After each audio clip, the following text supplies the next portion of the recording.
Good morning, everyone. My name is Mark Garcia. I'm the Government Relations and Advocacy Coordinator here at the CTF-FCE.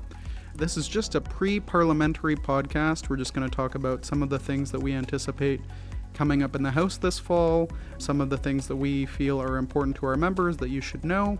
So let's get into it. The first thing that I wanted to discuss real quick is Bill C-8, and hopefully this is the last time I have to talk about this, but I feel like it's a good time to remind you folks. Bill C-8 has passed, so all of those folks who claimed the eligible educator tax credit should have gotten their returns by now, and if you haven't, I'm really, really sorry to hear that, but more importantly, I wanted to encourage everyone.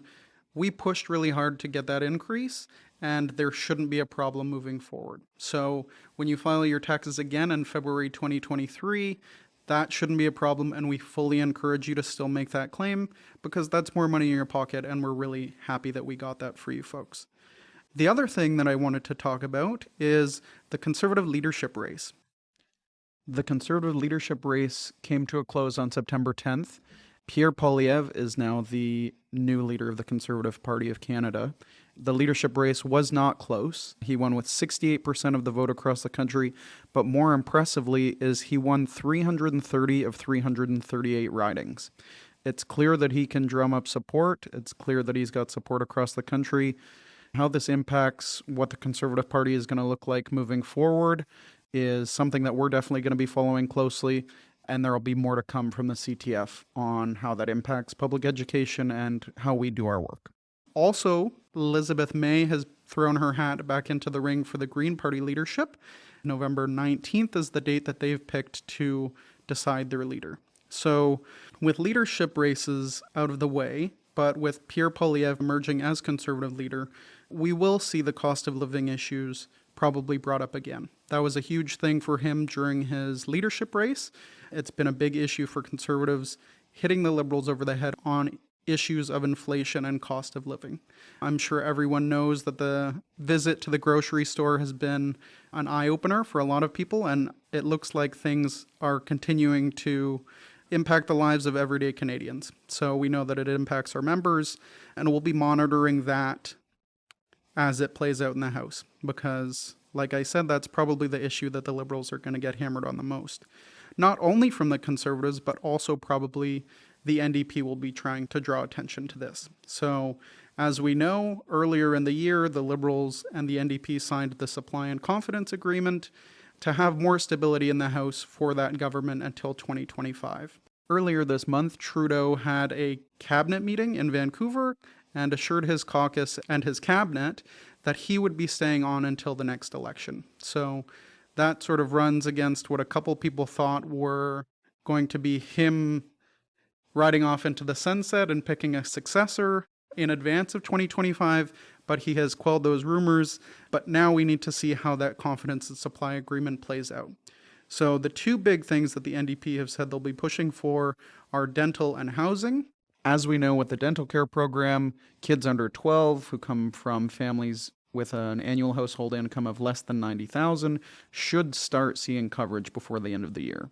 So they've got a few months to get that going, but the NDP has said that they're going to hold the Liberals to account on that issue. And we'll also need to see housing supports. So as we know, interest rates have increased from the Central Bank of Canada, but it's not enough. So we need to see some more government intervention, or at least that's what the NDP are saying.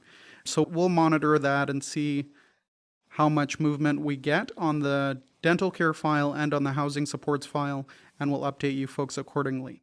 One thing that I think is important for our members to know is there are employment insurance reforms. So there was a previous piece of legislation that had a board of appeal for the employment insurance process, but it was taken out of that piece of legislation in the spring, and Carla Qualtrough, the minister responsible for employment services, said that we'll introduce a piece of legislation in the fall to address that. So the CTF actually just participated in a round table on EI reform regarding that Board of Appeal, and it's going to look a lot more like the system previous to the current one. So right now it's sort of more of an arbitration process, but the Board of Appeal will be sort of a tripartite system where an employer representative, an employee representative, and then a member from the commission will sort of decide on that. And there will be opportunities for in-person appeals.